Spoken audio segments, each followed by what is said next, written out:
Life's storms battered him, but his wife's family was his safe harbor. This perfectly describes Mayang Siab, a cowardly, freeloading man. Though possessing a sliver of talent, his rise to senior design engineer was primarily due to his wife's family connections. That day, he was headed overseas for the launch of his mother-in-law's new product line, an event, coincidentally, conceived by his wife, Sun Ju. Knowing Sun Ju couldn't attend because of their middle school-aged son, he feigned disappointment while secretly rejoicing. Though outwardly expressing sadness at her absence, he was inwardly relieved. He even put on a show of reluctance as he left, pretending to miss her. Once aboard the plane, he made a beeline for the restroom where his beautiful mistress was waiting. They engaged in a passionate encounter within the cramped confines of the airplane lavatory. That evening, Mayang Siab dutifully presented himself before his mother-in-law, acutely aware that offending her would spell disaster for his future. However, after the report, he went straight back to his mistress. His mother-in-law, a woman of considerable experience, sensed something amiss. She called her daughter, urging her to fly over immediately. After his dalliance, Mayang Siab panicked, fearing exposure and the ruin it would bring. Selfishly, he told Mai Ra, his mistress, that their relationship was over. It turned out their affair had begun a year prior. Having taken what he wanted, he was ready to move on. But Mai Ra wasn't so easily dismissed. "Let's date for 1 year," she had proposed. "After that, I'll leave." Could such a convenient arrangement truly exist? Now, that year was up. Mai Ra listened to his pronouncements without comment. To soften the blow, he invited her to attend his product launch the next day. Intrigued, Mai Ra attended the event. Mayang Siab spotted her instantly, his gaze fixated on her, oblivious to his mother-in-law seated nearby. He was also completely unaware that his wife had arrived. The presentation began, highlighting a stunning pair of silver high heels. Mai Ra was astonished to recognize them as a design he'd created specifically for her. He presented them as a final gift. Touched, Mai Ra accepted. After the launch, Mayang Siab sought his reward, but the crowd prevented any overt intimacy. They agreed to meet at his hotel that night. Greedy and unable to resist one last tryst, Mayang Siab tried to squeeze in a final encounter. No sooner had Mai Ra departed than Sun Ju appeared. Mayang Siab tensed, seeing his wife. "I thought you weren't coming," he stammered, then quickly shifted to feign delight. Back at the hotel, Sun Ju suggested dinner, eager to enjoy their rare time abroad. Mayang Siab, suddenly remorseful, claimed a prior engagement with a client. Though slightly disappointed, Sun Ju urged him to attend to his work, unaware that his client was his mistress, and their business was anything but professional. Alone in the hotel room, Sun Ju felt a pang of loneliness. The next day, Mayang Siab returned home. To avoid suspicion, he gifted his wife the high heels he'd designed for his mistress. Sun Ju, unsuspecting, was easily appeased by the gift, forgetting her disappointment from the previous night. Wanting to spend time with her husband after his absence, Sun Ju suggested an evening stroll. Just as before, he excused himself with work obligations. Left with no other option, Sun Ju went out alone. As she was leaving, she recalled her mother's words, "I wanted you to come here not for this, but because of your husband." She decided to visit Mayang Siab's workplace. Seeing him seemingly engrossed in work, she felt reassured and left. She wandered to the beach where she encountered Mai Ra. The two women struck up a conversation, finding they had much in common. On her way back, Sun Ju's car ran out of gas. By sheer coincidence, Mai Ra drove by and, seeing Sun Ju stranded, offered her a ride home. Grateful, Sun Ju invited Mai Ra for dinner, further solidifying her positive impression. She attributed these encounters to chance, unaware that Mai Ra had orchestrated everything, having already learned Sun Ju's identity as Mayang Siab's wife. Returning home after dinner, Sun Ju found 2 plates of fruit, a bottle of wine, and a note on the table, a stark reminder of her solitude. While she made sacrifices for her husband's career, he callously neglected her, enjoying a romantic evening with his mistress on a yacht. He presented Mai Ra with a pair of red high heels. However, Mai Ra was not satisfied. She coveted the unique silver heels he had designed for her, the ones he had given to his wife. Her disappointment was palpable, though she masked it well. "No matter what happens," she declared, "I will win." The next day, the couple returned home. Upon landing, Mayung Siab received a distressing call from the hospital, leaving his wife at the airport to rush off. My Ra successfully garnered sympathy from the spineless man. The beautiful and talented Sun Ju, devoted to her family, remained oblivious to the deception. She couldn't fathom that her husband would ignore her calls for another woman. Mayung Siab's audacity knew no bounds. He bought a house for My Ra, conveniently close to his own. To further her scheme, My Ra joined a group of wealthy wives. One day, Sun Ju treated her friends to manicures at the city's most exclusive salon. To her surprise, My Ra was there. Sun Ju's friendly interaction with the stranger piqued her friends' curiosity. Upon investigating, they discovered My Ra's affair with Mayung Siab and her relationships with other wealthy men. They warned Sun Ju, but she refused to believe them, scolding them for spreading rumors. Undeterred, Sun Ju's friends confronted My Ra in her absence, humiliating her and even spilling coffee on her. Furious, My Ra nevertheless feigned innocence upon Sun Ju's return, further fueling the friends' dislike. While his wife cooked his meals at home, Mayung Siab found himself in the kitchen at his mistress's place. My Ra, basking in his attentiveness, felt her attachment to him deepen. As they were about to start a puzzle, Sun Ju called, prompting a hasty departure from Mayung Siab. My Ra, overhearing his sweet nothings to his wife, felt a pang of jealousy. The next day, she visited Sun Ju, who was surprised by her appearance. Without hesitation, Sun Ju invited My Ra to join her at a charity event. Sun Ju's genuine kindness stirred a flicker of admiration in My Ra. Later, over coffee, My Ra confessed, "People say I'm a mistress who relies on rich men." Sun Ju, ever compassionate, responded, "They're just jealous of your beauty." "Why are you so kind to me?" My Ra inquired. Sun Ju replied honestly, "You remind me of my deceased younger sister. You don't look alike, but you evoke her memory." Touched, or perhaps opportunistic, My Ra suggested, "Can I be your younger sister then?" After a moment's thought, Sun Ju happily agreed. Driving My Ra home, Sun Ju received a bombshell as My Ra confessed, "There's something I need to tell you. The rumors are true. I'm in love with another woman's husband. I don't know what to do, whether to continue or end it." Stunned, Sun Ju was speechless. That night, consumed by loneliness, she reflected on My Ra's confession and the memory of her lost sister. Sun Ju's sister had been in love with a married man.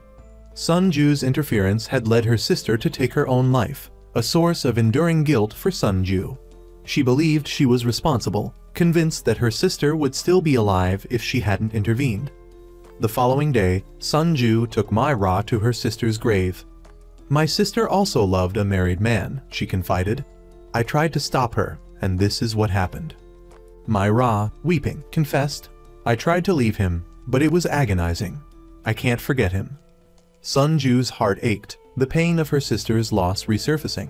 She stood up and, with a grave expression, told My Ra, "Then take him. If you can't let go, if you'll die without him, then, My Ra, become his wife."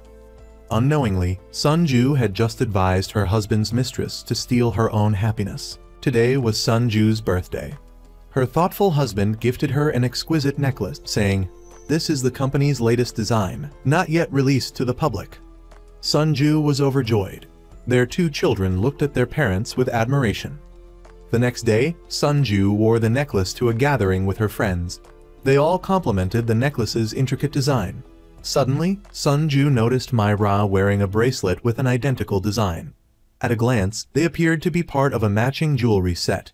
This sparked suspicion in Sun Ju's mind. On the way home with My Ra, Sun Ju casually asked where she had bought the bracelet. The question stunned My Ra for a few seconds. Seeing her discomfort, Sun Ju explained that the necklace was a new, unreleased design from her husband's company, so it shouldn't be available anywhere yet.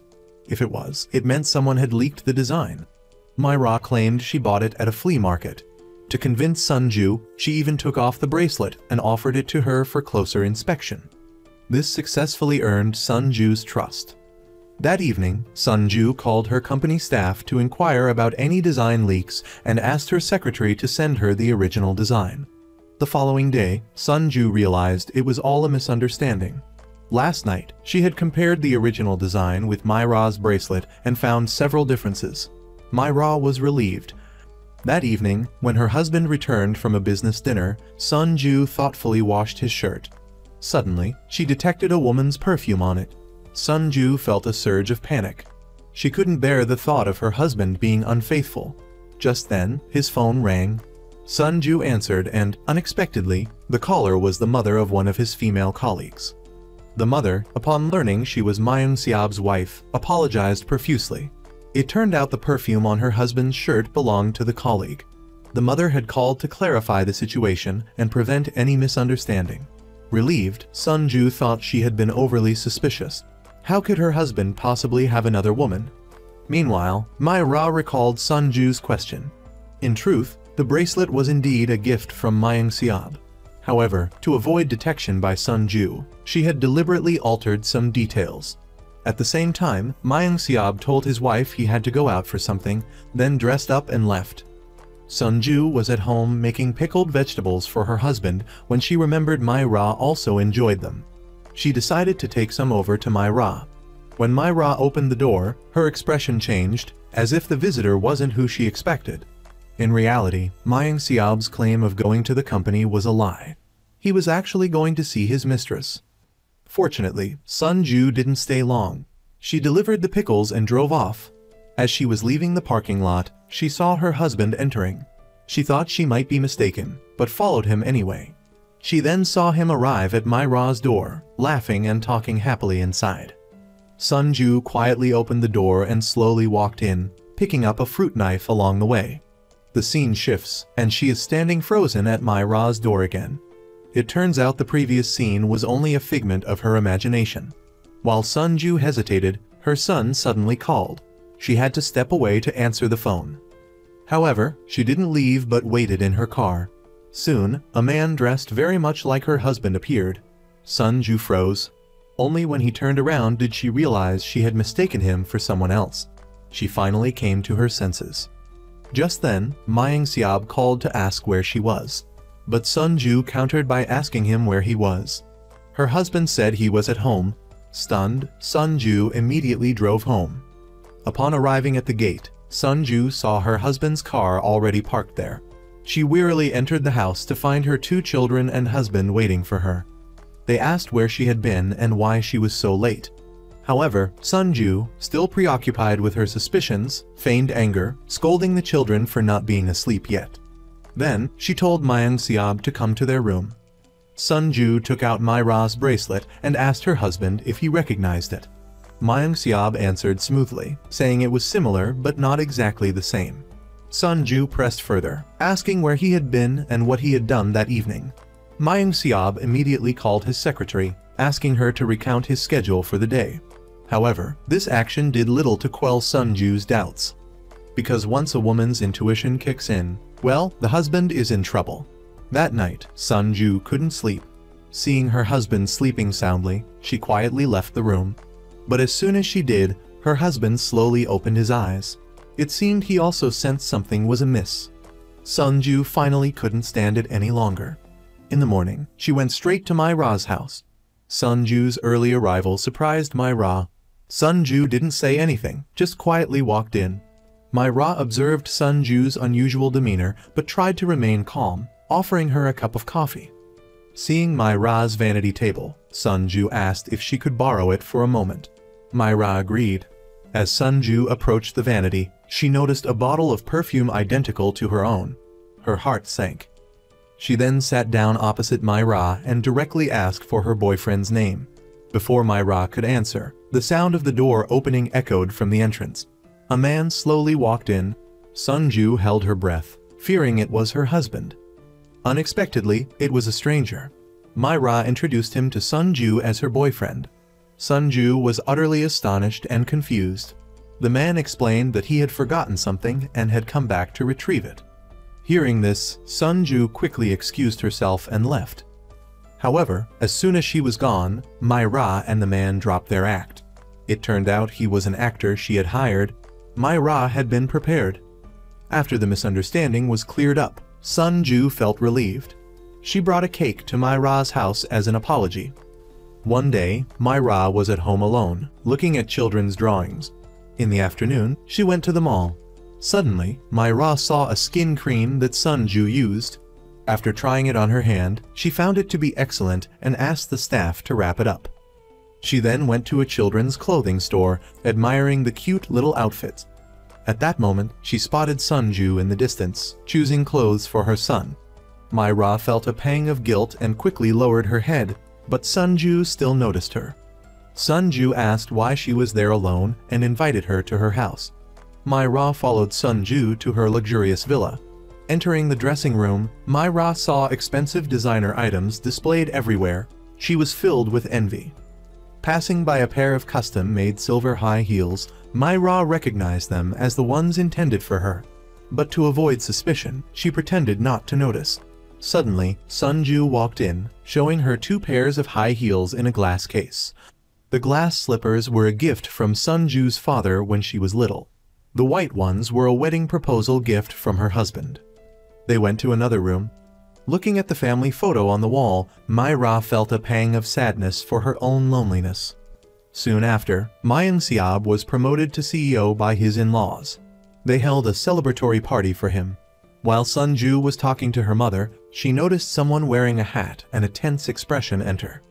Looking closely, she recognized the person as My-Ra. Myung-Seob also saw her. The two went to the staircase to talk. Sunju immediately followed and witnessed them embracing. The entire scene unfolded before Sunju's eyes, leaving her in disbelief. Sunju was completely overwhelmed by the shock. To compose herself, Sunju rushed to the restroom to splash water on her face. This was a complete bombshell. However, true to her character, she forced herself to appear strong. She asked someone nearby to help her redo her makeup, emerging with a stunning look. She confidently re-entered the hall, her eyes falling on her handsome husband giving a speech. She seethed with rage inside, wanting to tear him apart. Despite her inner turmoil, she managed a forced smile and gracefully joined Myung-Seob on stage to cut the celebratory cake, facing the applause of the guests. Sunju's eyes were vacant. Then she turned to her husband with a look of pure hatred. After the party, Sunju left first. She then called Myung-Seob and asked him to meet her, but he excused himself, claiming to be busy with work, and told her to go home and not wait for him. "You don't need to wait, just get some rest," he said. Sunju's despair deepened. Alone in her car, she poured out her anguish. Meanwhile, Myung-Seob, finished with his work, went to his mistress's house. My-Ra, beaming, brought out a cake to celebrate. He was elated, both about his promotion and having a wife taking care of the children at home while enjoying the company of a beautiful young woman on the side. But he wouldn't have guessed that these good times wouldn't last. In the middle of the night, amidst their revelry, Sunju called, urging her husband to come home immediately. She then hung up. Sensing something was wrong, Myung-Seob quickly drove home. As he reached the gate of the villa, about to enter, he saw Sunju sitting impassively in her car, beckoning him inside. Once he was in, she slammed on the accelerator and sped off recklessly. Myung-Seob, terrified, asked, "What are you doing?" At that moment, Sunju abruptly slammed on the brakes and turned to him with eyes filled with hatred. "How dare you cheat on me?" she demanded. With that, she got out of the car and walked away. He continued to make excuses and justifications, but Sunju cut him off, saying, "In the hall, I saw you two embracing on the stairs with my own eyes." Myung-Seob was speechless. After a moment of silence, trying to concoct an explanation, he said, "She's an employee of the software company. Due to the nature of our work, we interact frequently, and I lost control. It was unintentional, just a momentary lapse." However, Sunju wasn't going to fall for his flimsy excuses. Was he expecting applause? He continued his plea. "I was wrong, I admit it was all my fault. Sunju, you have to know how much I love you." She scoffed, telling him to stop trying to explain. She pushed his hand away and left. Back home, Sunju couldn't sleep all night. The next morning, she went to My-Ra's house to confront her. Upon entering the living room, she saw drawings hanging everywhere. The person in the pictures was not her husband. "How long have you two been together?" Sunju asked. My-Ra, seemingly aware of everything, calmly replied, 2 years. She continued, "Myung-Seob likes me because you put too much pressure on him. He always has to be perfect to avoid disappointing you. He's been putting up with it for so long. That's why he came to me." Only with me does he feel comfortable." Sunju was heartbroken and left in despair. She went to his office and asked for a divorce, but Mayang Seob tried to salvage the marriage. As Sunju stood up to leave, he said, "Don't you care about our children?" This statement completely enraged Sunju. She retorted, "What are you implying? Are you using our children to avoid a divorce?" Sunju told him to shut up, but he continued his attack, hitting her where it hurt most. "You don't want to end up like your sister, do you? Didn't you say that yourself? Your sister ended up the way she did because she lacked a father's love. What if our daughter becomes another version of your sister?" Sunju couldn't believe Mayang Seob's cruelty. That evening, Sunju watched her children sleep soundly, her heart aching with an unbearable pain. The resentment had reached its peak, and she could only silently weep. For the sake of her children, she saw no other option but to give him one more chance, but she also drew a clear line. From now on, they would no longer be husband and wife, but merely co-parents living together for the children. At the same time, Sunju warned Mayang Seob that there could be no next time. If she caught him again, there would be consequences. That evening, the whole family went to her parents' house for dinner. During the meal, her mother sensed something was amiss with her daughter. So, after dinner, she called Sunju aside to ask what was wrong. Afraid her mother would see through her facade, Sunju hastily said she was fine, but how could a mother not sense her daughter's distress? Sunju asked her mother, "The first time you found out Dad had a mistress, how did you get through it?"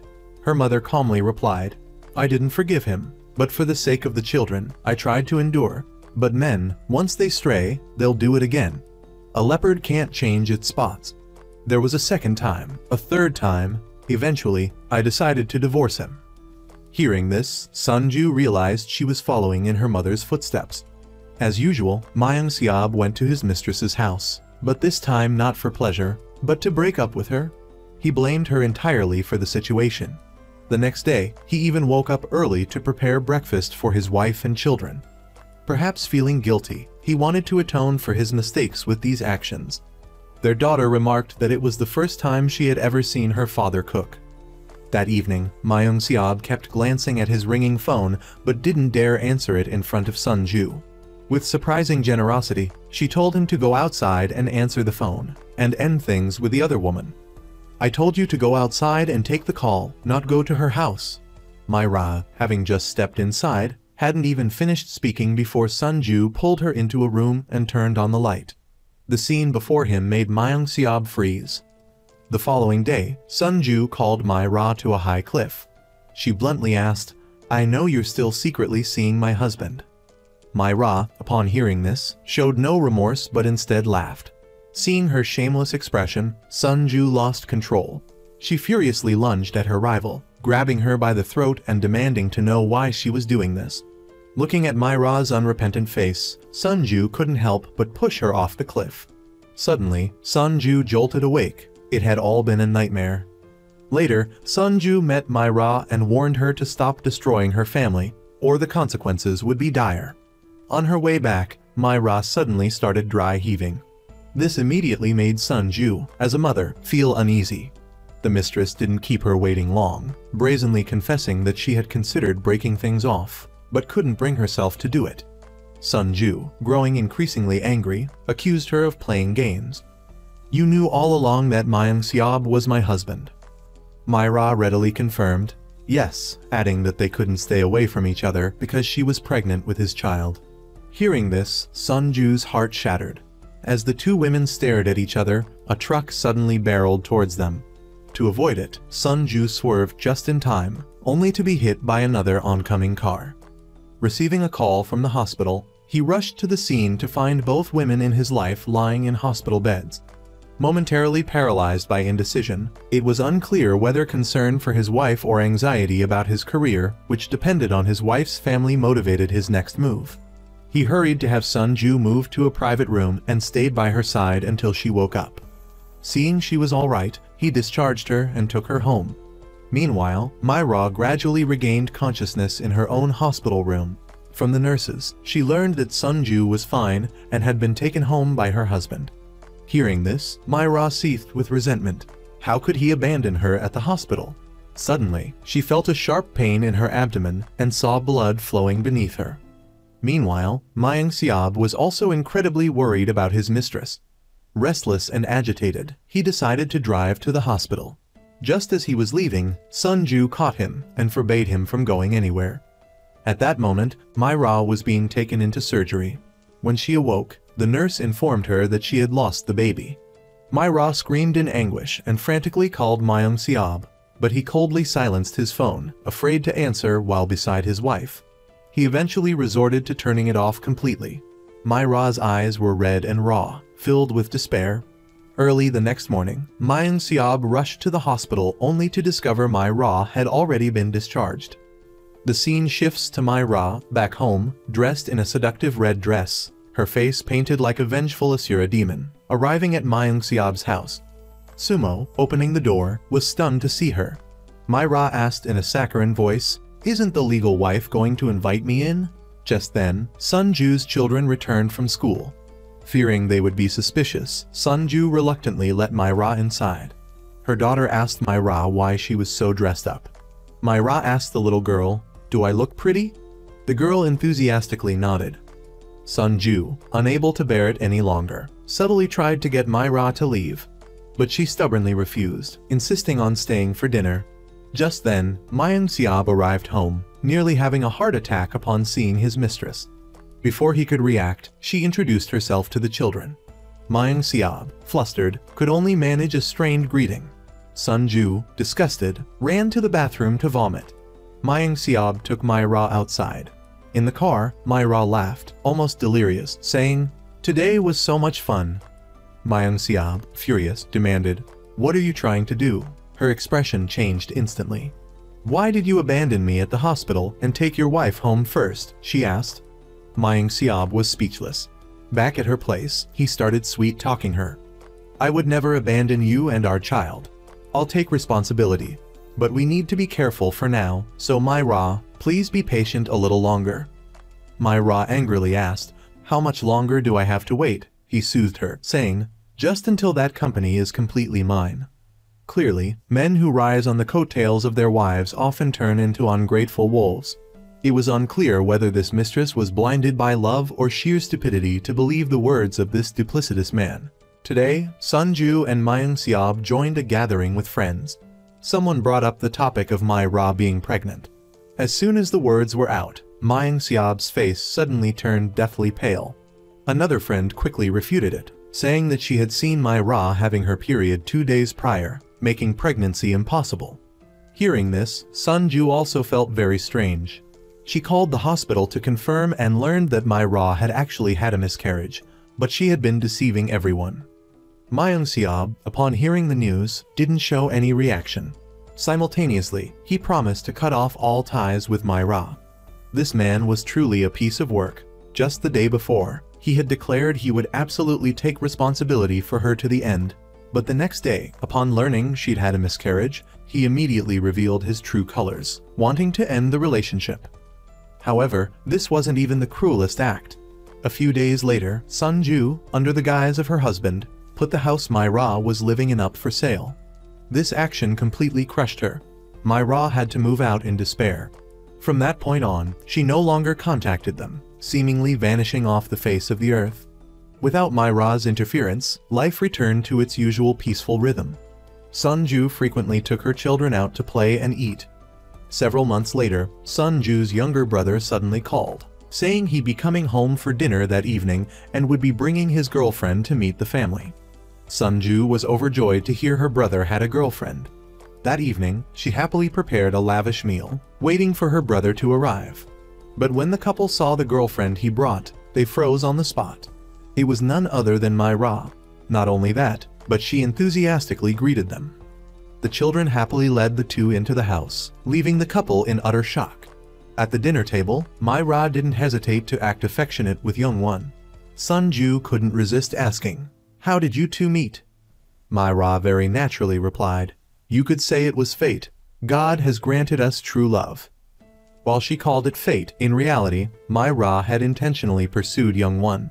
This not only hurt Young-won, but was also a provocation to Sun Ju. Hearing this, she felt utterly disgusted and carelessly knocked over her glass of wine.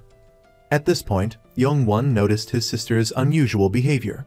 He followed her into the kitchen to ask her how she felt about My-ra. Sun-ju didn't answer, only feeling very guilty towards her brother. Young-won said that he was about to marry My-ra. Upon hearing that, Sun-ju was so shocked she dropped the plate she was holding. Everyone, hearing the loud crash, quickly ran over to see what happened. Fortunately, no one was hurt. A moment later, Sun-ju followed My-ra into the bathroom, questioning her about what she was really trying to do, while also warning her not to hurt Young-won. However, My-ra seized the opportunity to turn the tables on Sun-ju. She said, "Now it's your turn to listen to me." My-ra even threatened to reveal her past with Myung-seob, that she had been her husband's mistress and had a child with him.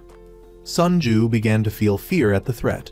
She didn't want people to know her husband's dirty secret, and especially didn't want to hurt her brother. The next day, she called her brother to their sister's grave, advising him to quickly break up with My-ra. But still not understanding why her sister acted that way, Sun-ju could only tell her brother that My-ra had previously had an affair with a married man and even had a child with him. Young-won was shocked, but a second later, he said that he didn't care about her past, adding that he was just an illegitimate child himself, his own background not clean, so he had no right to judge. Sun-ju had never expected her younger brother to respond like that. That evening, Myung-seob sought out My-ra at her new home, advising her not to continue with Young-won, saying that he was still deeply in love with her. It was obvious that these were lies, but My-ra stubbornly believed in his sweet words. As they talked back and forth, they were about to get intimate when the doorbell rang. My-ra quickly hid Myung-seob, tidied herself up, and then opened the door with a bright smile for Young-won. Unexpectedly, Young-won turned out to be a very good guy. He had come only to say that no matter what kind of person she had been in the past, he didn't care. It was a real pity for such a handsome and kind man to fall in love with the wrong person at the wrong time, his brother-in-law's mistress. As they concluded their conversation, they engaged in an intimate scene. Myung-seob, who was hiding behind the door, had witnessed everything. After watching the live broadcast in full HD, Myung-seob returned home. Sun-ju was sitting in the living room and asked him if he had just been to My-ra's house. He frankly admitted it, saying he had only gone to advise her and then left right away. But once a liar, always a liar, Sun-ju no longer trusted him at all. The next day, Sun-ju made an appointment for Young-won and My-ra to meet her, saying she agreed with their marriage. Afterward, she produced a house purchase agreement, telling them to move next door to her.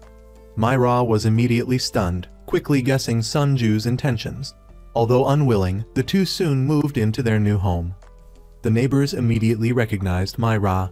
Sun-ju intentionally introduced her. "Right now, My-ra is my younger brother's girlfriend, and they're getting married soon."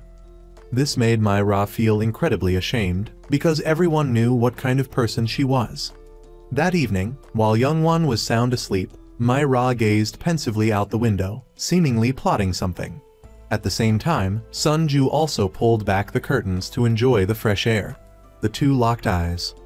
The next morning, Young-won and My-ra brought food over for breakfast. Halfway through the meal, Young-won suggested that the whole family visit his mother's house. Sun-ju was suspicious of this sudden plan, but couldn't refuse.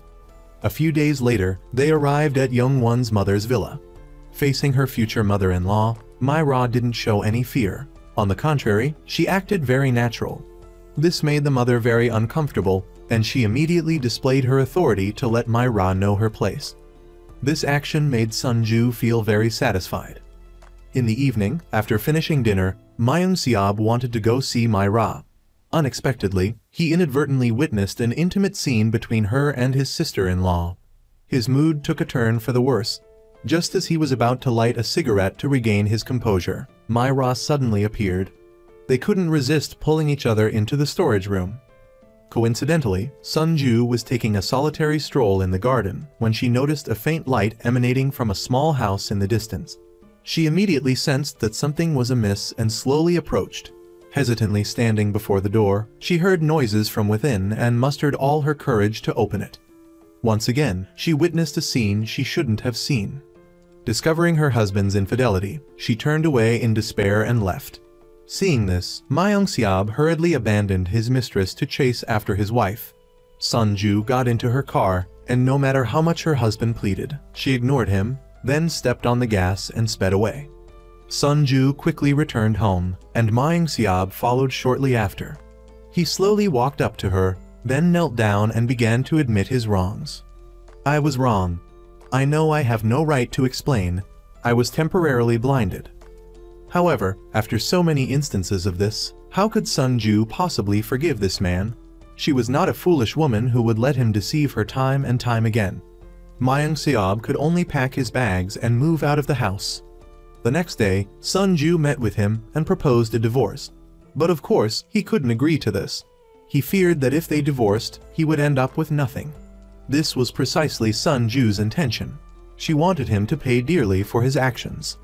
However, Ma Ying-seob nonchalantly said, "Currently, my position in the company isn't one that can be easily dismissed with just your word or your mother's." But Sunju didn't pay any attention to this. She said she would let the law handle it, then stood up and left. Unexpectedly, Ma Ying-seob dared to threaten her. "If you sue me, both you and I will be dragged down into the mud.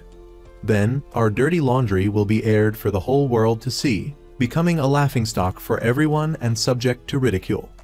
Sunju couldn't believe this was the man she had loved and chosen to be her husband. She angrily said, "I must have been blind to fall for someone like you." Returning home, Sunju went straight to the dressing room. Looking at the high heels Ma Ying-seob had once given her, she remembered what her younger brother had said, that My-ra had designed those shoes. At that moment, she realized that she had been constantly cheated on by her husband all along. The next morning, Sunju once again met with My-ra. She said she wanted to take My-ra to try on wedding dresses. My-ra, with a bewildered expression, asked, "What exactly is Sunju trying to do?" Sunju laughed and said, "Haven't you always dreamed of wearing a wedding dress?" Having said that, she then led My-ra to try on dresses. Looking at My-ra in a wedding dress, Sunju seemed very pleased. At the same time, she said, "Once you marry him, you'll have to endure being held back, living in an abyss that gets deeper and deeper, without any way out. Are you ready for that?" This action left My-ra terrified and breathless. In the evening, after returning home, she began to replay her conversation with Sunju from earlier that day. A deep fear settled in her heart, so she decided to reveal the truth, to put a stop to things before they went too far. Later that night, Young-won took her for a walk by the lake. Then, out of nowhere, he pulled out a ring and proposed. Young-won quickly slipped the ring onto My-ra's finger, but she quickly composed herself. My-ra slowly took the ring off, then gave it back to him, while telling him the truth. "I can't. I've already fallen deeply in love with someone else. I love him more than life itself." Young-won didn't understand. "Isn't that me? But weren't you the one who said you approached me because of him, that it was all purposeful from the beginning?" My-ra responded, "Let's just stop here." At that moment, Young-won suddenly remembered what his sister had said and his mind cleared. He quickly ran after My-ra, asking, "Is the person you love my brother-in-law, Ma Ying-seob?" Young-won, upon learning that his girlfriend was having an affair with his brother-in-law, was filled with rage. He rushed to his sister's house, and seeing her cry uncontrollably, he realized the immense suffering she had been enduring. When Young-won returned home, he saw My-ra pulling a suitcase, preparing to leave. He didn't try to stop her, but instead warned her, "If you dare hurt my sister again, I will kill you with my own hands." The next day, Ma Ying-seob noticed a wound on his brother-in-law's hand and enthusiastically asked about it, but Young-won didn't respond, coldly brushing past him. At this point, Ma Ying-seob also sensed something was wrong. Meanwhile, Sunju met with My-ra and gave her a condition. "I will divorce Ma Ying-seob, and in return, you have to help me investigate the evidence of Ma Ying-seob's product counterfeiting from the past 2 years." My-ra immediately agreed, and then went to her uncle's house to inquire about the counterfeit goods from the past 2 years. At first, her uncle refused to admit it, but when My-ra said that someone was offering a high price for the evidence, the uncle began to show interest.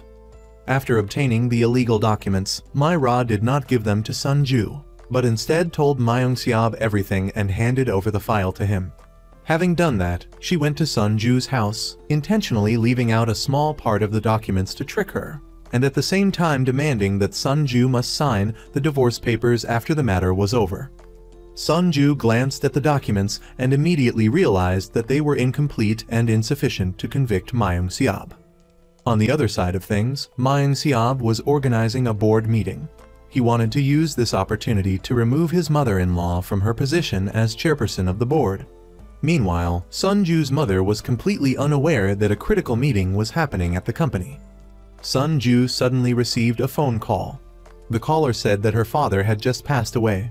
Sun Ju told her mother the news, which caused her to immediately collapse in shock. Just as the members of the company began to vote, at that critical moment, Sun Ju appeared. She was wearing a black outfit, her hair neatly tied back.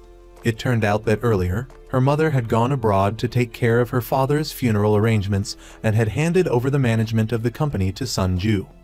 Thanks to this, she was able to prevent Ma Yong-seob's conspiracy in time. After the meeting ended, her husband asked her what she was doing there. But Sun Ju didn't show him any respect and shouted directly at him. 2 years ago, you dared to embezzle funds, seize the company's money, and secretly sell company products overseas using the company's brand. However, Ma Yong-seob was not at all frightened by her accusation.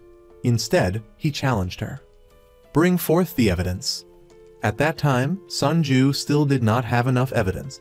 She could only try to appear calm to make Ma Yong-seob fearful. Upon arriving home, he immediately called Ma Ra, asking if she had given the evidence to Sun Ju. At that moment, Sun Ju was already at Ma Ra's house, interrogating her about the true location of the evidence.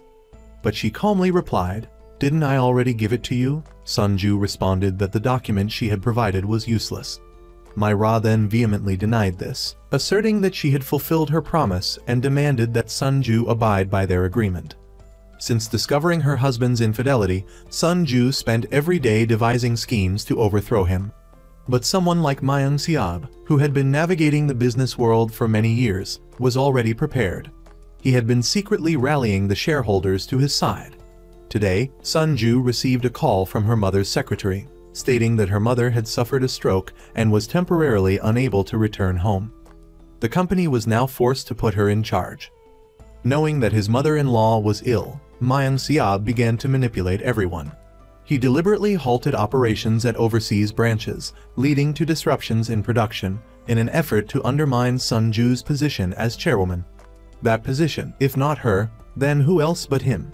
Furthermore, Ma Yong-seob deliberately took the children out to play in order to win them over to his side. Ma Ra wasn't sitting idly either.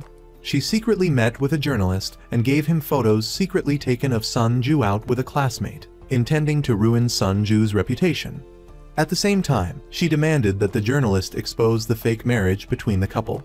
That evening, Ma Ra anxiously awaited the news broadcast. As expected, the TV quickly aired relevant images.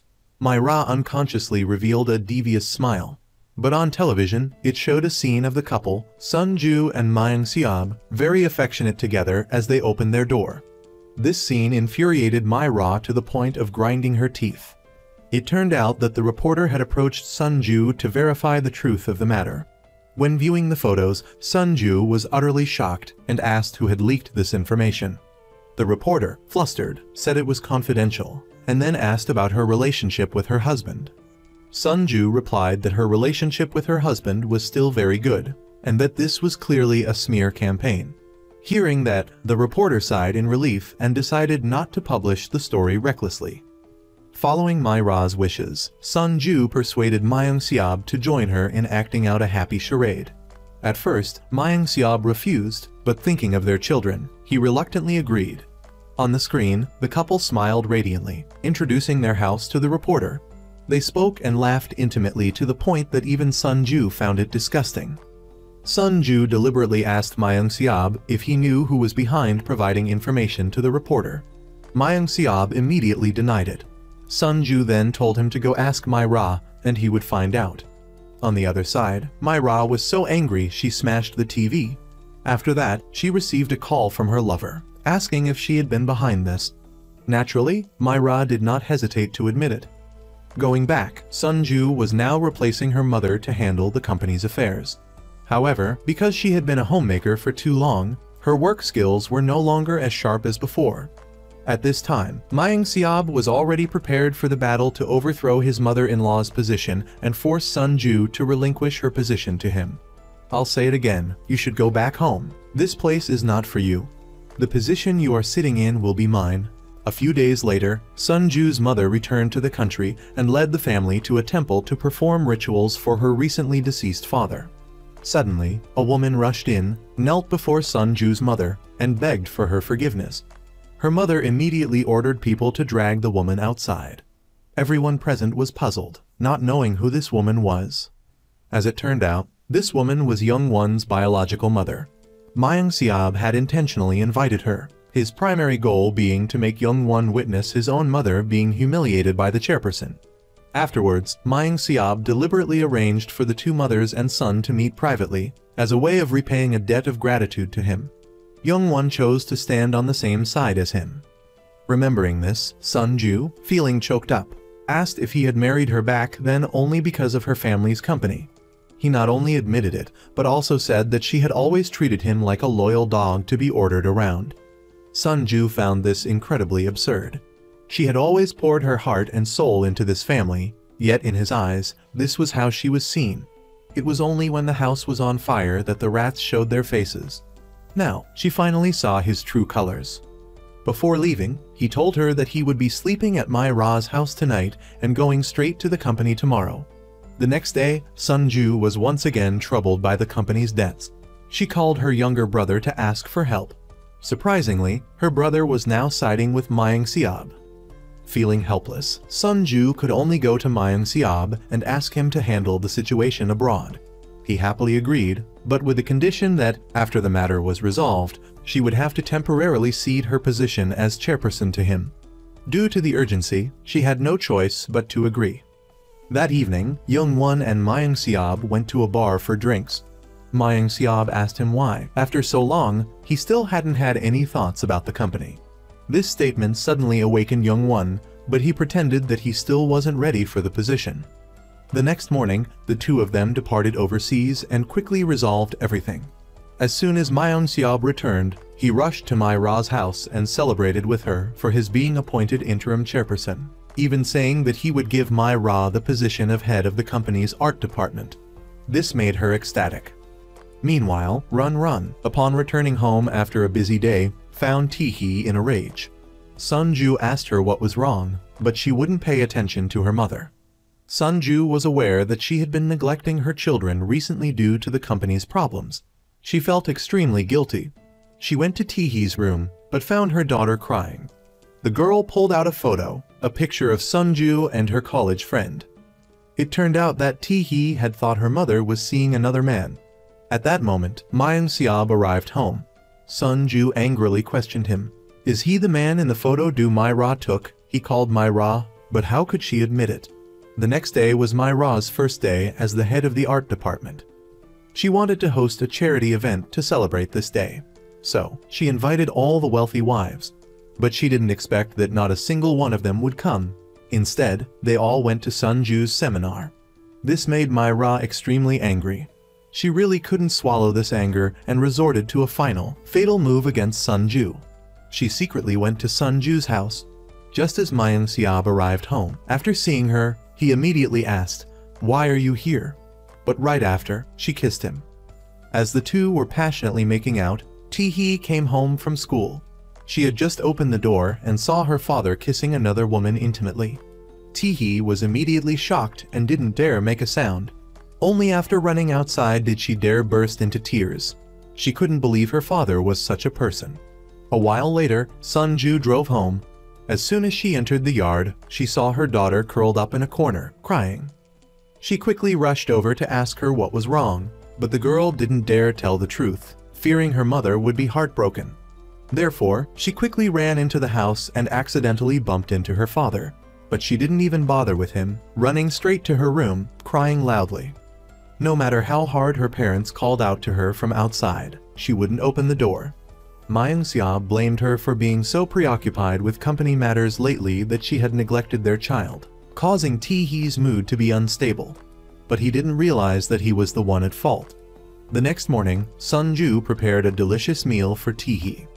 But the girl didn't eat a single bite and went straight to school. That evening, Sunju received a call from Ti-hee's teacher. The teacher said that for the past 2 days, she hadn't been going to school, and she had even argued with classmates over minor things. After hearing this, Sunju felt extremely strange, so she called her daughter to ask, but the girl wouldn't answer. Just then, the girl came home. Sunju angrily asked her, "Where have you been for the past 2 days?" But the girl didn't say anything, running straight upstairs to her room. The next day, while the family was having breakfast, Ti-hee suddenly asked her father, "What has Miss Mai Ra been doing lately?" This question startled both Myung-seob and Sunju. After that, she even said she missed Miss Mai Ra and wanted to invite her to their house for dinner sometime. She even asked her father if he would be happy. Myung-seob didn't know how to answer correctly. He could only say, "Miss Mai Ra is very busy lately. We shouldn't bother her." Seeing her father dressed up nicely, getting ready to go out, Ti-hee deliberately ran over to ask where he was going. Myung-seob used the excuse that the company had some work. But Ti-hee knew that today was the weekend. Her father would definitely go to his mistress's house. The next morning, she told her mother that she wanted to eat French escargot. Sunju was very happy to hear this because her daughter was finally speaking to her after days of silence.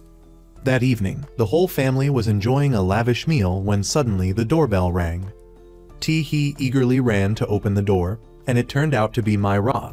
Sunju and Myung-seob's faces immediately changed when they saw her. Ti-hee said she had invited Mai Ra, and today they would eat the famous escargot from France. This was also a dish that Mai Ra had never tried before. Only Mai Ra didn't know where to start eating.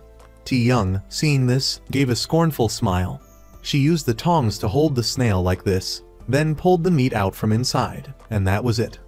Mai Ra suddenly felt embarrassed, but she still tried to do the same. But unexpectedly, not only couldn't she eat it, but she also dropped it outside the shell. She was about to stand up to get a tissue, but she was immediately stopped by Ti-hee, who enthusiastically recounted the family's overseas trip to Mai Ra. "I guess this is your first time eating this, right? Last time our whole family went traveling in France, there was a very delicious restaurant. The escargot there was absolutely amazing. It seems like that restaurant was because Mom liked it, so Dad looked for it for a long time." Mai Ra truly had no face to stay, angrily grabbing her bag and leaving. Myung-seob wanted to chase after her, but was stopped by Ti-hee. After getting home, Mai Ra immediately exploded, throwing back a can of beer and throwing it away. Meanwhile, Myung-seob was blaming Sunju, saying that she had told Ti-hee about it, but Sunju said that she didn't bother with his shameful affairs. After that, she smiled scornfully and left. Going to her daughter's room, she asked her if she already knew something. Ti-hee, not wanting her mother to worry, resolutely didn't tell the truth. The next day, Sunju went to confide in her college best friend and inadvertently overheard a conversation between Mai Ra and him. Mai Ra said that she didn't want to cooperate with him anymore. It turned out that Young Hun had always been cooperating with Mai Ra behind her back. He had not only created opportunities for Mai Ra to approach her younger brother, but he also let her go to the TV reporter to accuse her. After knowing the truth, Sunju slumped to the ground in despair. She couldn't believe that Young Hun would treat her like this. After getting home, she cried heartbrokenly. She never thought that her best friend would hurt her. The next day, Sunju went to find Young Hun to question him. Why did he treat her like this? Unexpectedly, it was because he didn't want to see her hurt anymore. And he also said that he did it because he wanted her to leave him as soon as possible. Sunju furiously said that he should never contact her again. Looking at her departing figure, Young Hun was extremely pained. That evening, Ti-hee saw her mother sitting alone in the living room, so she went to ask her mother about it. As soon as Sunju saw her daughter, she immediately smiled as if nothing was wrong. Unexpectedly, after that, the girl burst into tears, telling her mother that she had seen her kissing her dad in the house. As soon as Sunju heard that, her face immediately changed.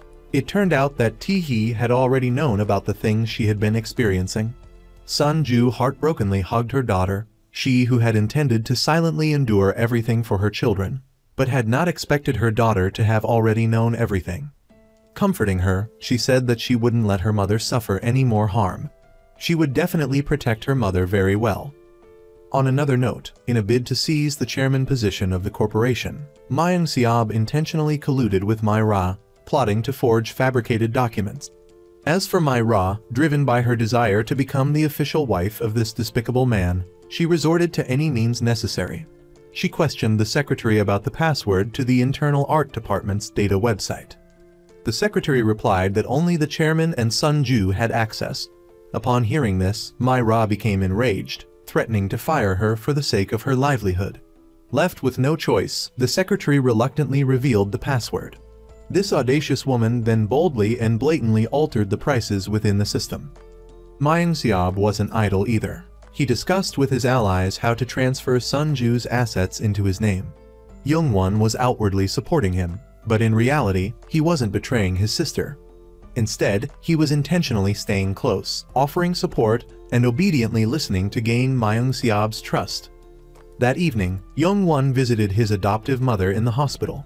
He intended to quietly tuck her in and leave unnoticed, but unexpectedly, she woke up. Youngwon said he came to apologize for previously misunderstanding her, but she simply said she didn't blame him at all. She had never stopped him from seeing his birth mother. At that moment, Youngwon truly understood his adoptive mother's heart.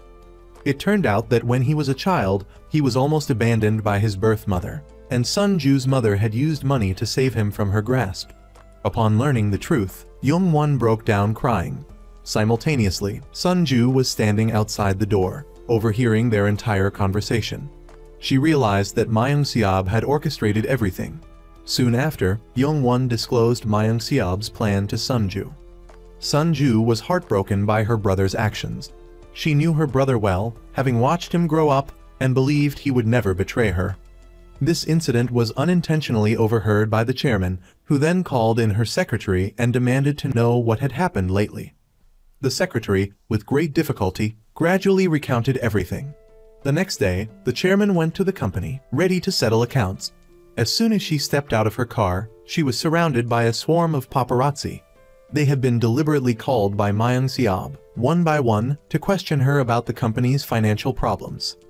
Being a seasoned veteran in the business world, she didn't flinch in the face of the barrage of questions from reporters. She declared firmly that she would prove her innocence. Just then, officials from the prosecutor's office arrived and issued an arrest warrant. It turned out someone had accused her of embezzlement, criminal activity, and financial manipulation. Mayang Siab, standing nearby, smirked triumphantly. Sun Ju could only stand by and watch her mother be taken away. The next day, she visited her mother in jail. Seeing her mother's gaunt face, she was filled with pain.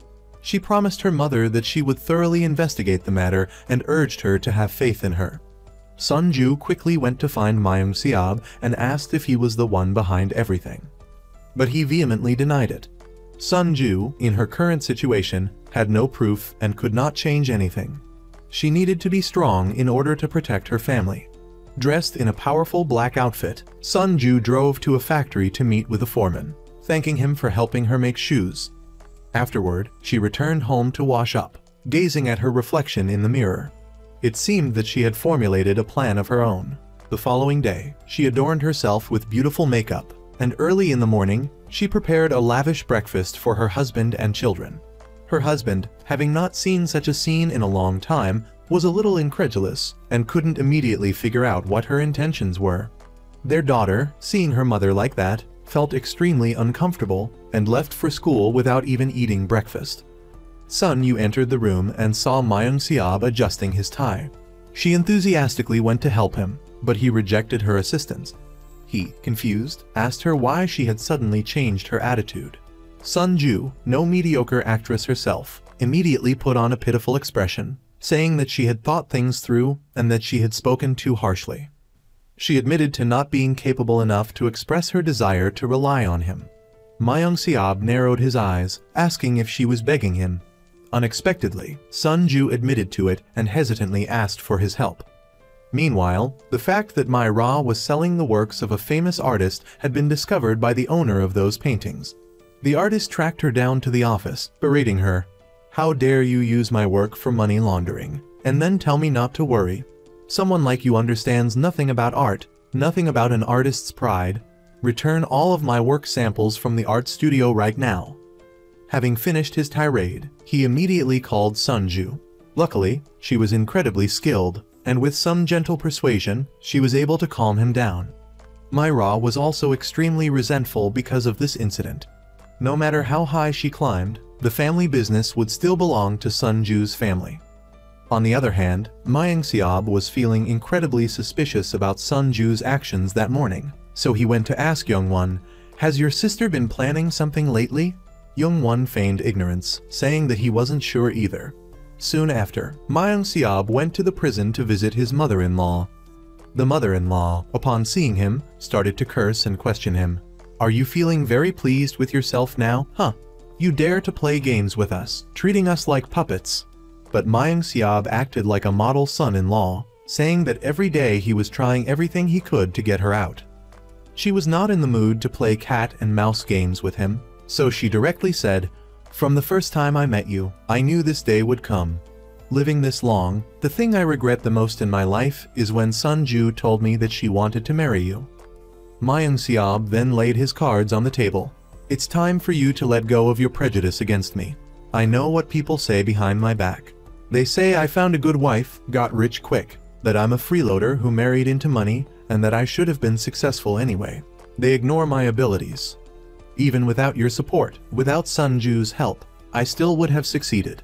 But to her ears, these words sounded like those of a despicable person, someone who used deceitful tactics, disregarding the law. "Is that what you call success based on capability? You will never be able to defeat me." Mayang Siab, upon hearing this, arrogantly mocked his mother-in-law.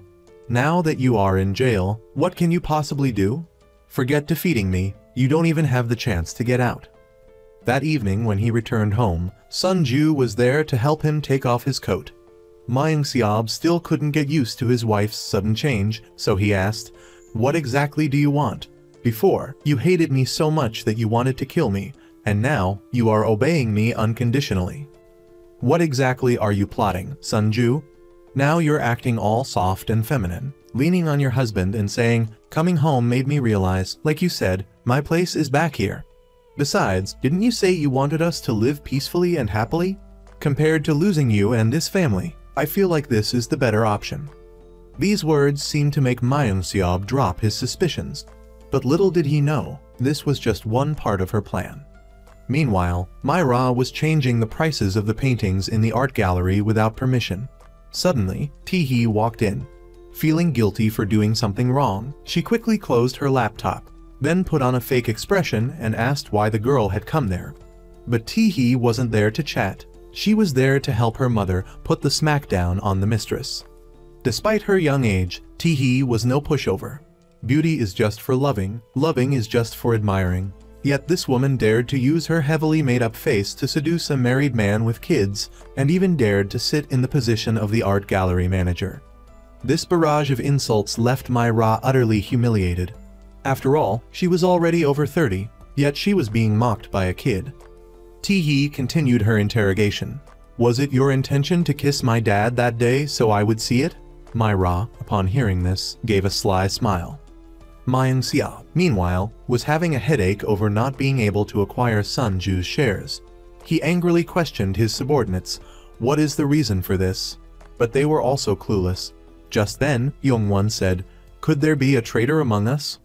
This statement immediately made Mayang Siab wake up, and he asked, "That traitor isn't you, is it?" But this was a foolish question, as no one would ever admit to being a traitor. After work, Mayang Siab rushed home to ask Sunju about the share collateral. "Aren't the shares registered under your name?" Hearing this, Sunju immediately recalled. Not long ago, Director Kang had said, "Use the company shares I'm holding as collateral for a loan." Sunju was completely surprised, but Director Kang explained, "After all, those shares belong to the chairman. Because of the chairman, I am where I am today. Now, it's my turn to repay the favor." Sunju was deeply moved by this. It goes to show that not everyone will be an eye for an eye type of person like that man. So, the shares used as collateral weren't Sunju's. This successfully foiled Mayang Siab's plan to seize control. When Sunju told him, Didn't I tell you? Those were Director Kang's shares. Ma Young-seob turned purple with anger. The next morning, Young-won brought a pile of meticulously counterfeited Victoria shoes in front of Ma Young-seob and said, "There are many places on the market selling these cheap knockoffs at low prices." Ma Young-seob immediately felt something was off. Why was this suddenly happening? When Young-won asked if he should report it to the police, Ma Young-seob showed clear fear, using the excuse of telling people to investigate the matter thoroughly first. On the other hand, Sun-ju was secretly pleased about this.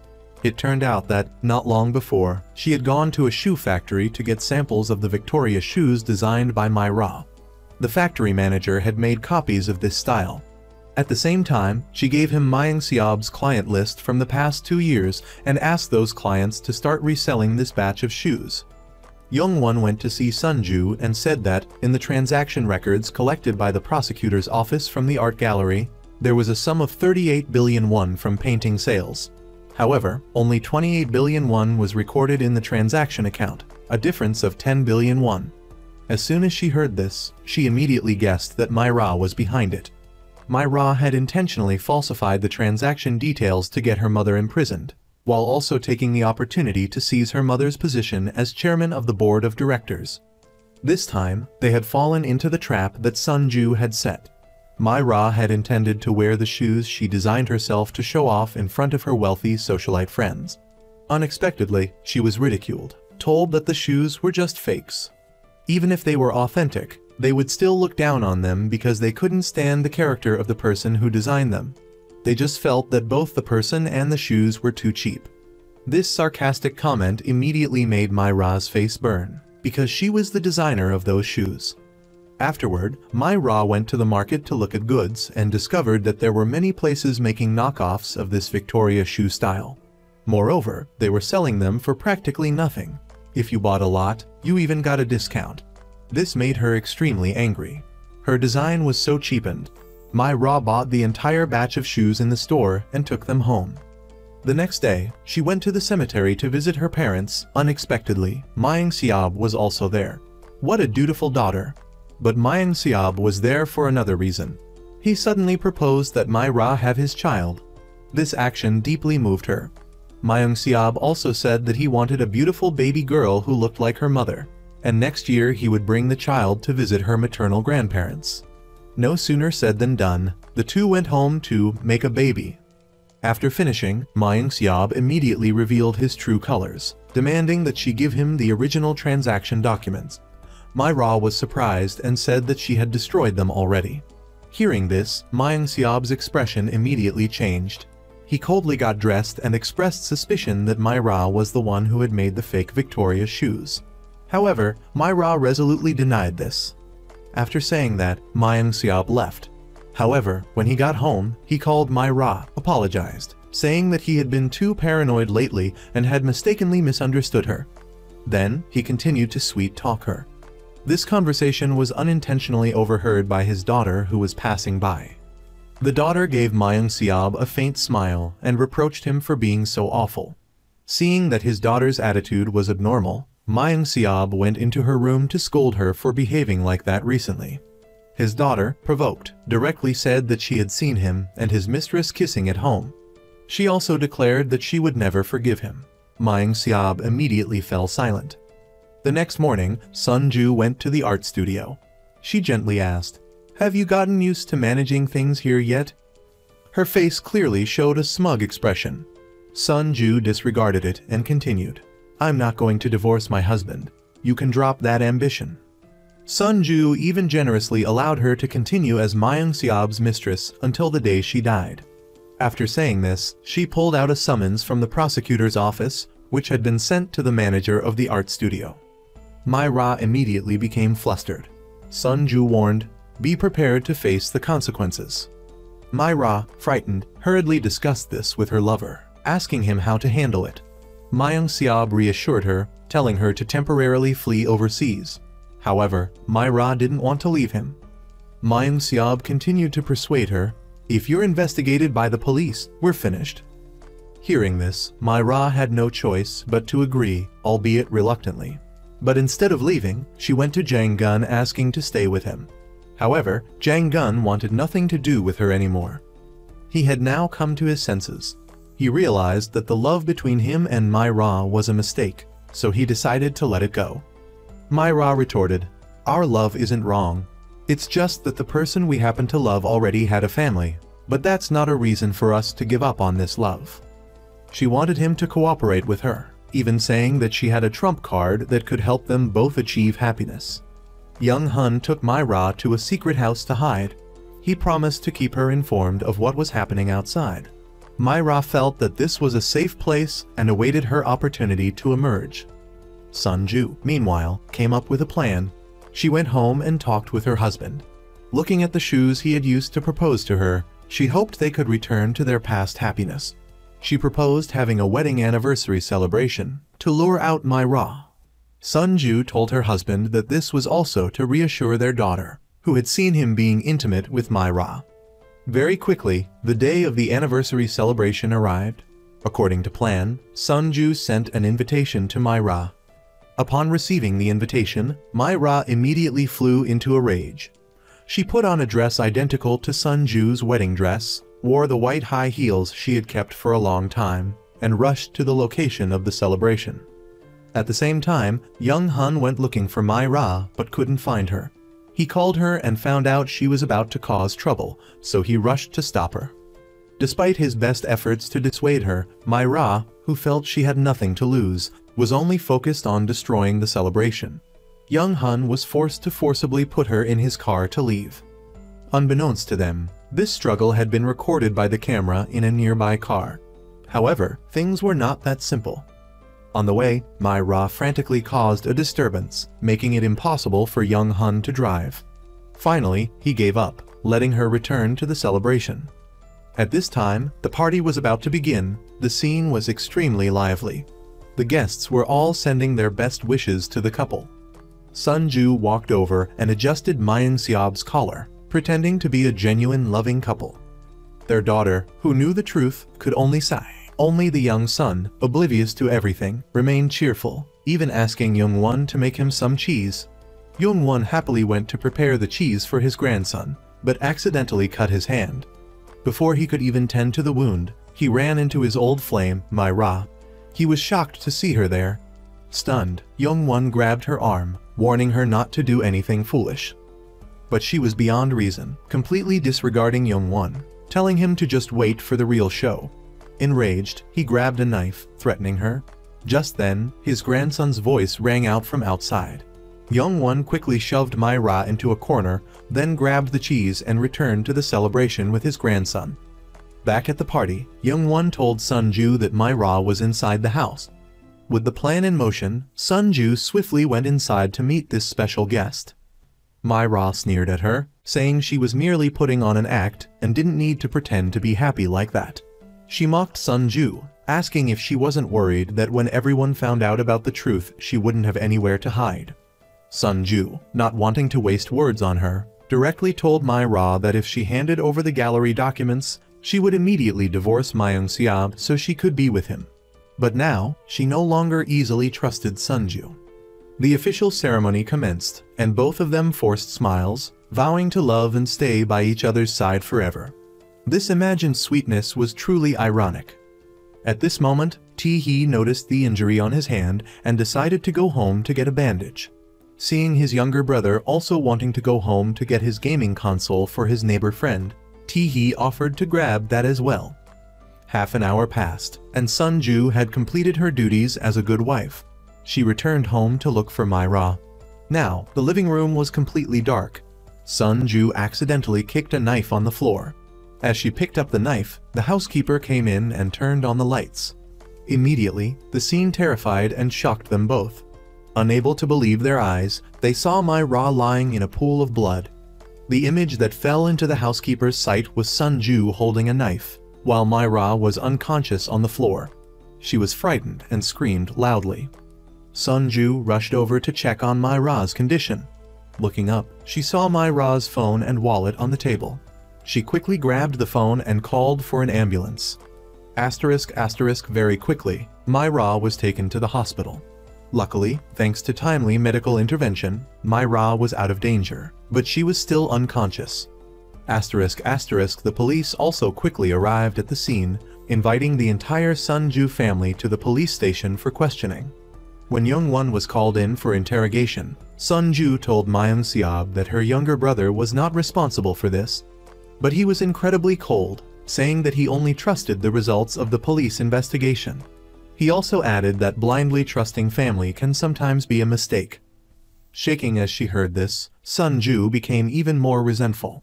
She began to suspect that this had something to do with this man. She glared at him with a murderous look in her eyes. At this point, he shamelessly explained that he would never harm Mai Ra, because in his heart, she and Sunju were both equally important. Right after he said this, Young-won was allowed to leave. Everyone went home together. The ceremony, which had been joyful and lively just moments ago, was now somber, reflecting their marriage. The two looked at each other without emotion, only wishing they could push each other into the deepest depths of hell.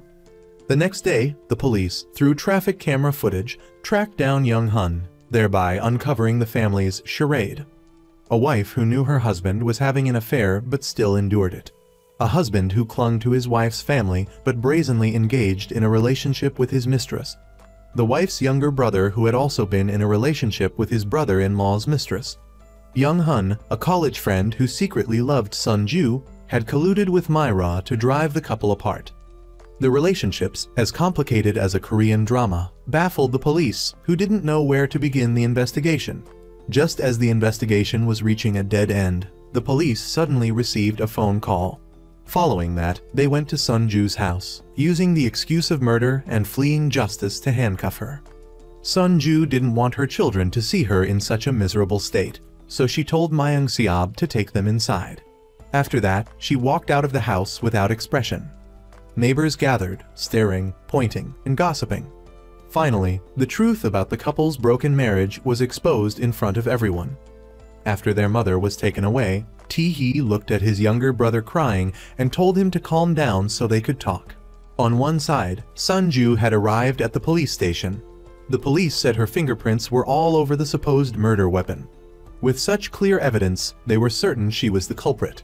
However, Sunju argued that it was only natural her fingerprints would be on a kitchen knife from her own home. The police then pointed out that her DNA was found under Mai Ra's fingernails. She explained that Mai Ra had grabbed her arm in an attempt to stop her, which would explain the DNA transfer. Yet, the police remained stubbornly convinced of her guilt. Seeing this, Sunju decided to stop arguing. Just then, the police received a call confirming the knife wasn't the murder weapon. It didn't match the victim's wounds. The case, once again, reached a dead end. Suddenly, a new witness emerged, a young boy from the neighborhood. He told the police he had seen the perpetrator. After speaking, he turned to look at Tae-hee, who was standing in the distance. Meanwhile, the despicable Myung-seob was visiting his mistress at the hospital. He stood outside her room, lost in thought. Could this man be the true killer? At that moment, he received a call from the police. Sunju was no longer a suspect and had been released. To maintain his facade as a good husband, he brought his lawyer to the police station to pick her up. But the real horror was just beginning. Suddenly, a police car arrived, bringing his mistress in to confess. To Sunju's utter shock, the person who emerged was her son. The boy walked up to his mother and said, "Actually, I've known about Dad's affair for a long time, and I'm the one who stabbed Mai Ra." Though she heard the words, how could a mother believe them? Sunju, overcome with emotion, rushed to stop her son, repeatedly urging him to deny it. The boy explained that he'd overheard a conversation between his mother and sister. After learning the truth, he'd acted out of love for his mother. Sunju, her husband, and their son were then questioned by the police. According to the boy's testimony, he hadn't let his sister go back home for the band-aid and game console that day. He'd gone back himself. Unexpectedly, he encountered Mai Ra. Seeing the woman who had broken his family, he chased her away, telling her to stay away from them. But Mai Ra retorted, "This doesn't concern you, it's grown-up business, you wouldn't understand." Enraged by her words, he stabbed her with a knife. That was, according to him, the whole story. The story was told, but the police remained unconvinced. They asked the boy how he had attacked Mai Ra. He described stabbing her twice in the stomach, even specifying the locations. Hearing this, Ma Ying-seob turned around. The police presented the knife and asked, "Did you stab My Ra with this knife?" The boy nodded, but it was clearly not the murder weapon. The boy was lying. He wasn't the killer. The police let him go. Sun Ju brought her son home. As they were about to go upstairs, the boy gave his father a strange look. Sun Ju, worried and distraught, stayed up all night. Ma Ying-seob tried to comfort her, saying their son would be fine, that the worst that could happen was juvenile detention and a few years of community service. Hearing these words, Sun Ju lashed out at him. "You're not fit to be a father. You'd actually believe our son committed a crime. I, from the very beginning, never believed he was the killer." Meanwhile, the police were actively investigating the case. The key was to find the murder weapon. At that moment, the hospital called to inform them that My Ra had regained consciousness. The police immediately notified Sun Ju and her husband. Ma Ying-seob was stunned by the news. That evening, a weary Sun Ju returned home to find her son waking up from a nightmare. She rushed to comfort him. Her daughter was also hiding in her room, crying. Seeing her children so distraught, Sun Ju's heart ached. She began to replay the events of that day in her mind. After the anniversary ceremony began, she had carefully adjusted Ma Ying-seob's attire, smoothing the white handkerchief in his breast pocket. But later, she noticed the handkerchief was gone. Suddenly, something clicked. She abruptly stood up and began searching the house. At the same time, Young-won was visiting My Ra at the hospital. Looking at her pale face in the hospital bed, he recalled his threats to kill her. Young-won felt a pang of guilt. After all, My Ra was someone he had once deeply loved. After Young-won left, Ma Ying-seob arrived at her room. Wearing gloves and with an emotionless face, he closed the valve on her oxygen tank. My Ra, still in a semi-conscious state, suddenly struggled to breathe. At home, Sun Ju reached the storage room. She saw the handkerchief inside a glass case containing a pair of white high heels. Curious, she opened it and realized, to her horror, it was Ma Ying-seob's handkerchief. Inside was a blood-stained weapon. Sun Ju couldn't believe her eyes. She thought for a long moment, then wrapped the weapon again and placed it back where she found it. After returning everything to its original state, she tried to compose herself and walked back to her room. But Ma Ying-seob ultimately couldn't bring himself to do it. He reopened the oxygen valve and simply said, "For me, please just go." Leaving the hospital, he returned home, just as Sun Ju was about to leave. Sun Ju stared at him, speechless, then turned and walked away. Clearly unsettled by her demeanor, Ma Ying-seob rushed to the storage room to check. When he opened the glass case containing the weapon, he saw the bundle wrapped in the handkerchief still in place, and he breathed a sigh of relief. Ma Ying-seob tucked the weapon into his clothing, preparing to dispose of it. He was unaware that his actions were being recorded by a hidden camera Sun Ju had placed. He then placed the weapon in a safe and locked it. Meanwhile, Sun Ju drove to the hospital, intending to ask My Ra about the truth. But when she arrived, My Ra was nowhere to be found. Sun Ju frantically searched for her. Then, she saw My Ra entering an elevator, but she was too late. Watching the elevator ascend, a sense of foreboding washed over Sun Ju. She quickly took another elevator to the upper floors. My Ra, crying and looking like a ghost, walked onto the rooftop. It turned out that she had regained consciousness during Ma Ying-seob's visit, witnessing his cold-blooded attempt to end her life. Tears streamed down her face as she recalled the night he had assaulted her. That night, while she was at their family home, Ma Ying-seob had unexpectedly appeared. He asked, surprised, why she was there. According to their plan, she should have been in America. But My Ra was truly in love with him. For her, home was wherever Ma Ying-seob was. Seeing his anger, My Ra decided to be proactive, telling him she would hand over the art gallery documents to Sun Ju and agree to a divorce. She would do anything. It was Sun Ju herself who had invited her to the anniversary celebration. Hearing this, Ma Ying-seob realized he had been tricked by his wife. It turned out that Sun Ju's recent kindness towards him had all been a pretense. Seeing Ma Ying-seob's cold indifference, My Ra felt despair wash over her. My Ra stepped out, intending to reveal the truth publicly. Ma Ying-seob immediately pulled her back and slapped her. My Ra snapped. She no longer believed his sweet words. Determined to expose him, she tried to break free. Seeing he couldn't stop her, Ma Ying-seob grabbed a nearby knife and stabbed her in the stomach. My Ra's eyes widened in horror. She couldn't believe his ruthlessness. Men, she thought, were nothing but pain. He then took a handkerchief from his pocket and wrapped the weapon, then dipped a kitchen knife in My Ra's blood and tossed it aside to create a false trail. Reliving this moment, My Ra climbed over the railing, ready to end her miserable existence. Just then, Sun Ju arrived. She couldn't bear to see My Ra follow the same path as her sister, throwing her life away over a terrible man. It would be letting him off too easy. Then My Ra was persuaded and changed her mind. Finally, she saw the light. To Ma Ying-seob, she was just a mistress, a plaything for his desires. But to her, he had been her whole world. Realizing this, she felt everything she had done for him was a waste. She had to make him pay. From that moment on, the two women were united, determined to destroy the selfish and cruel man who had wronged them. The next day, the police went to My Ra's hospital room to question her. Ma Ying-seob was also summoned. Upon seeing him, My Ra feigned amnesia. "Why are you only here now? I was so scared. Why am I here?" Hearing this, Ma Ying-seob visibly relaxed. The doctor explained that My Ra had suffered a severe psychological shock. As a self-preservation mechanism, her brain had suppressed the traumatic memories. Whether or not they would return was uncertain. Ma Ying-seob was secretly delighted. But his relief was short-lived. The police called him back into the room. This time, he was anxious, his heart pounding in his chest, fearing My Ra had recovered her memory and would expose him. My Ra declared that her memory had returned, but her statement left everyone stunned. She claimed she had stabbed herself. Upon hearing this, the police decided to close the case. The complicated relationships of those involved were for them to resolve themselves. After the police left, My Ra told Ma Ying-seob the truth. "Actually, I haven't remembered anything.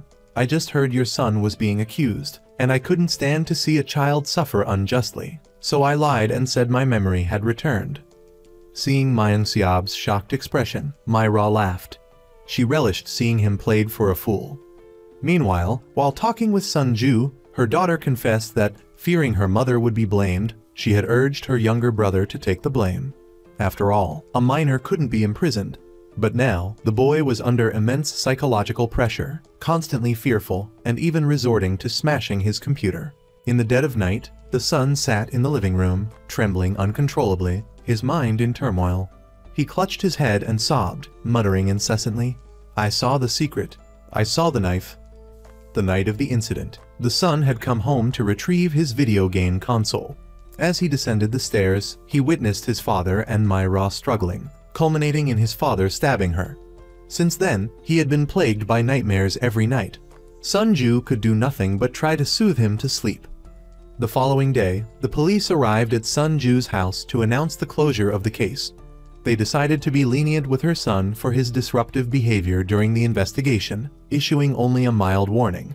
They also brought evidence for Sun Ju to confirm. Regarding the murder weapon, the police were still unsure of its whereabouts. Sun Ju feigned ignorance. Soon after, My Ra was discharged from the hospital. Ma Ying-seob picked her up and brought her home, hoping to probe her memory. With an A-list actor's skill, he pretended to believe her feigned amnesia. Meanwhile, Sun Ju made her own move. She personally provided evidence that proved her mother's innocence, leading to her swift release. Ma Ying-seob rushed to confront My Ra, demanding, "Did you give the evidence to Sun Ju?" My Ra feigned distress, clutching her head and sobbing, causing Ma Ying-seob to cease his questioning. Alone in his study, Ma Ying-seob drank and summoned his two neighbors, his accomplices. He wanted to restart his plan to seize the company. However, since learning of his actions, his neighbors had begun to waver, suspecting they had backed the wrong horse and fearing the repercussions. They advised him against rash actions. Ma Ying-seob, enraged, crushed his glass in his hand, demonstrating his resolve to reclaim the chairmanship. Returning home, he found Sun Ju drinking alone and initiated conversation. "Your mother will be released tomorrow." He then asked where she had obtained the art gallery's transaction records. Sun Ju lied, claiming she got them from the gallery's secretary.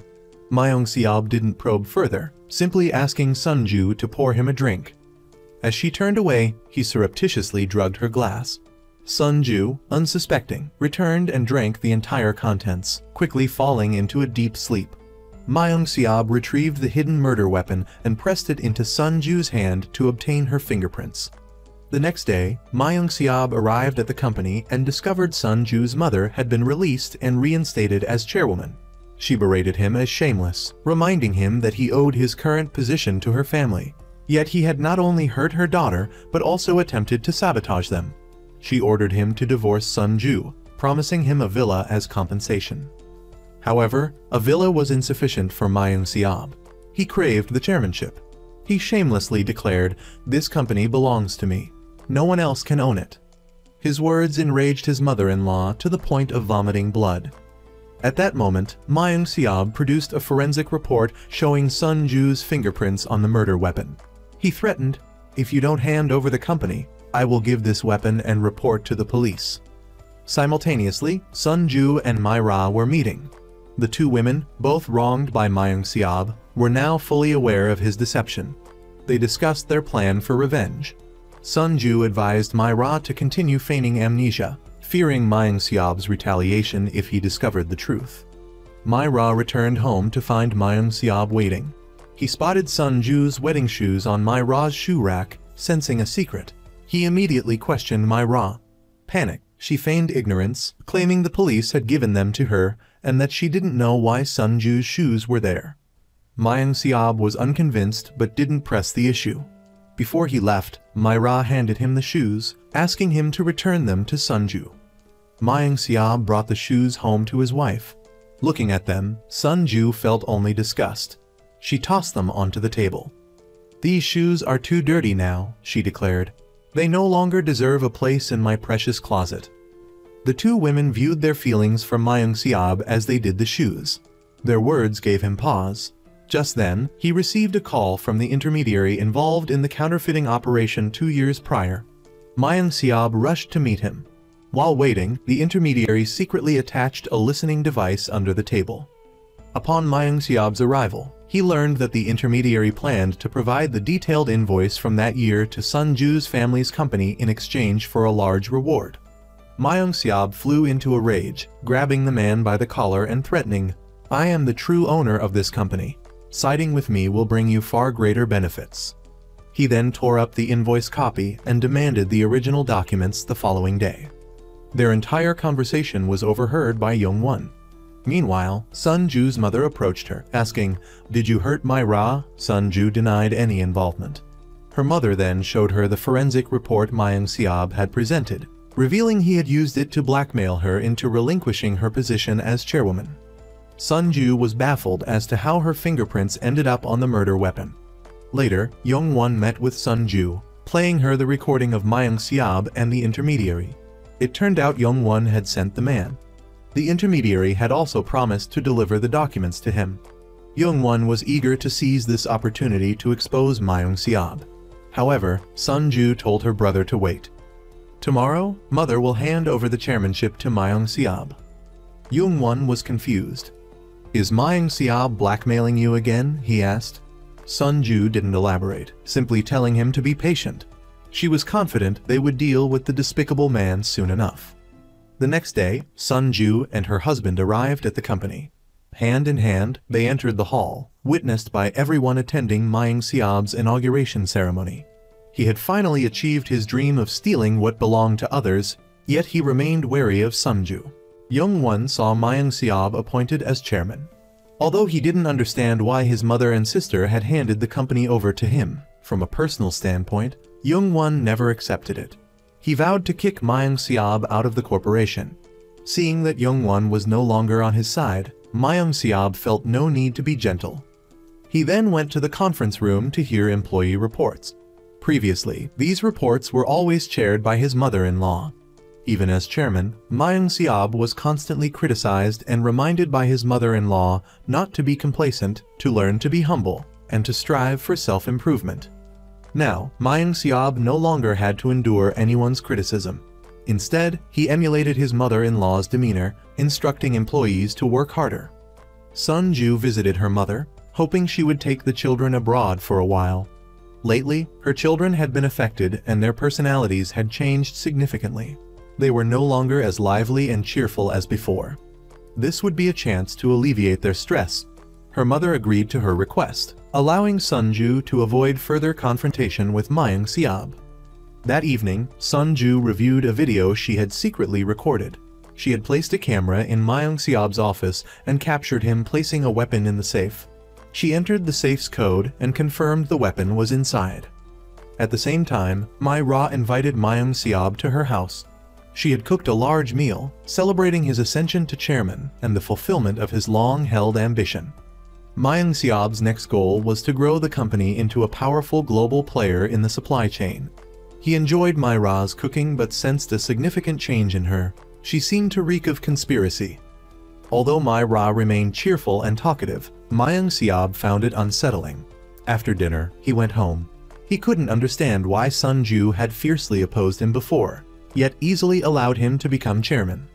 Sunju replied, "Fighting with someone as dirty as you only dirties me as well." She didn't look at him, turning to take a bath. As soon as she left, a text message arrived. Mayang Siab saw it was from Mai Ra and secretly read it. Mai Ra stated she would personally deal with him. Mayang Siab was shocked and quickly deleted the message. The next day, Sunju met with Jang Hyun. He sincerely apologized for his past actions. While Sunju couldn't immediately forgive him, their long-standing friendship prevented her from dwelling on it. She had come to ask for his help.